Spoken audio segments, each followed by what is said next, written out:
โอ้ยมีแหงเด้อเอ้ยได้สดฮ้อนๆเผ็ดๆเอ็งเชื่อว่าหลายๆคนก็เป็นคือเอ็งคือกันเวลาไปเที่ยวบ่อนอื่นที่บ่มีอาหารแบบบ้านเฮาโดยเฉพาะเวลาเมาข้างหรือลงยนต์มาคิดแล้วว่าอยากข้าวเปียกตำบักหุ่งเด้พอแต่มาฮอดปุ๊บเฮาก็จัดปั๊บและนี่ก็เป็นอีกห้านหนึ่งที่เอ็งมักมากินโดยเฉพาะเวลาอากาศฮ้อนๆแต่อยากสดฮ้อนๆเผ็ดๆห้านโฮมเบียร์คือคำตอบนอกจากนี้เพิ่นบ่ได้ขายแต่ข้าวเปียกเฟอเด้อเพิ่นยังขายอาหารตามสั่งซึ่งมีหลากหลายเมนูให้ทานได้เลือกและแล้วข้าวเปียกของเฮาก็มาฮอดจุดพิเศษข้าวเปียกห้านเพิ่นแม่นเป็นเส้นขาวเด้อเส้นเหนียวนุ่มเองก็เป็นคนหนึ่งที่มักกินเส้นขาวข้าวเปียกที่เฮาสั่งมาก็เป็นข้าวเปียกหมูกรอบพิเศษเฮาเพิ่มลูกซีนนี่บอกเลยว่าเป็นนัมเบอร์1ของสวรรณเขตเพราะว่าเป็นลูกซีนปลาดำเบิ่งด้วยเองไม่เฮ้ยเองใส่หมักเพชรนะเฮ็ดได้ซะของแนวกินฮอดเนาะแนวอยากเนาะอร่อยปากลำบากตูดกะยามัน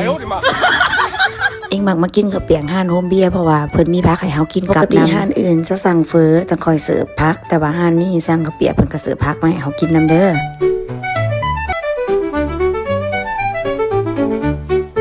เห็นเองกินเป็นตาแซ่บบ่เฮ้ยความว่ากินฮอดข้าวเปียกเฮ้ยบักงานก็กินจนเบิดปานนั้นเองก็ยังสั่งลูกชิ้นมากินเพิ่มอีกเฮ็ดได้ซะมันกินฮอดก็กินให้มันเศร้าคิดฮอดไปโลดแหละ ห้านเพิ่นมีหลายโซนเด้อนี่โซนนอกอากาศโซนใดอยากกินอยู่ห้องแอร์ก็ย่างเข้าไปทางด้านในและก็ยังมีห้องพิเศษห้องส่วนตัวถ้าท่านอยากจัดงานเลี้ยงงานสังสรรค์เพิ่นก็รับจองเด้อหรือว่าท่านใดที่มีลูกหลานลูกน้อยเพิ่นก็ยังมีโซนเครื่องเล่นให้ลูกให้หลานทานได้เลยเจ้าของห้านเพิ่นก็เป็นอ้ายเสือแดงหนังรอๆอยู่ถ้าใครอยากลองซิมกลับไปอุดหนุนเพิ่นได้เด้อห้านเพิ่นเปิดทุกวันจันทร์ถึงอาทิตย์ตั้งแต่เช้าฮอดแลงเลย